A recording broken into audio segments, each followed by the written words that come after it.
So just to start, I want to ask how many in the class are vegetarians? None? That's okay, because I am. There's actually 7.3 million Americans in the U.S. that are vegetarians, though. I read in the Vegetarian Times blog posting. And I've personally been a vegetarian for 7 years, so this is a topic that I feel passionate about. Hope to eat more. And the purpose of this presentation is to inform you guys about how vegetarianism has evolved into the popular diet choice that it is today. And just to preview the points I'm going to go over, I'm going to talk about the diet of early humans, the diet of humans around the Industrial Revolution into the 80s, and the diet of humans in modern day.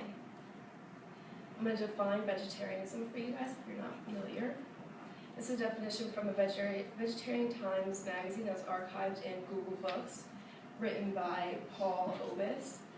Vegetarianism is someone who abstains from eating meat, but as vegetarianism has grown, some say that moderate fish and poultry eating should be included. I personally am a pescatarian, so I do eat fish.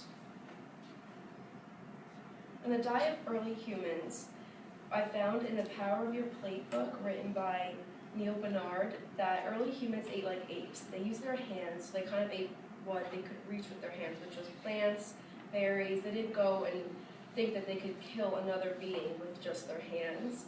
So they just were pretty limited just what they could grab with their hands. And then they did start introducing meat into their diet, though, because carnivores would leave leftover meat around, so they would just go and eat it, and they kind of figured out ways, and that's how they started evolving, to eat that meat because it is a good protein source.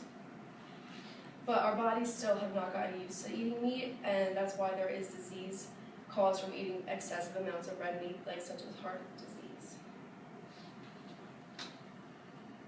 And then the diet of humans around the Industrial Revolution is, it was that meat consumption rose because of the technological advances in refrigeration and transportation. Before that, it really wasn't feasible to eat a ton of meat because of the issue of storing it, and it was expensive. So it actually rose then because it became more of an easier commodity to get. And then the book Diet for a Small Planet was published. That was written by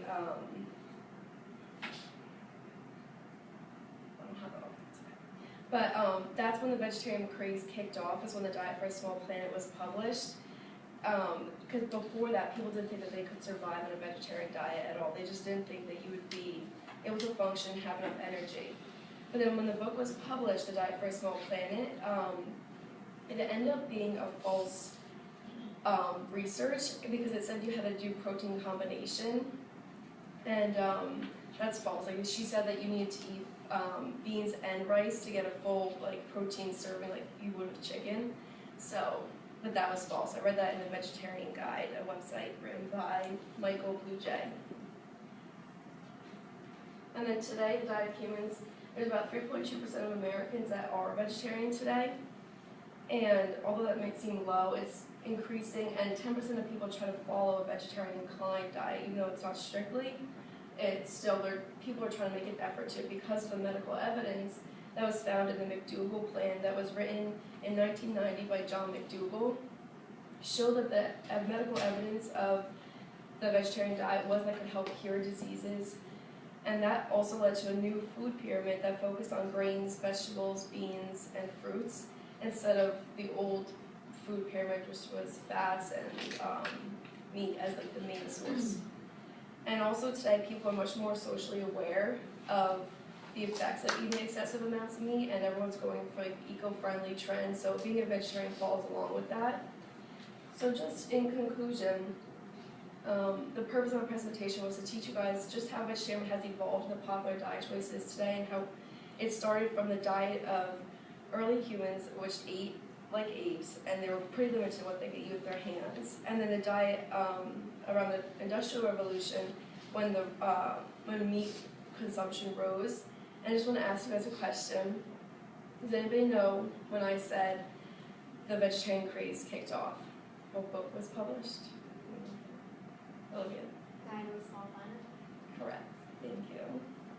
And then the diet of humans in modern day was just, now we're socially aware because of the medical evidence that was published by people such as John McDougall.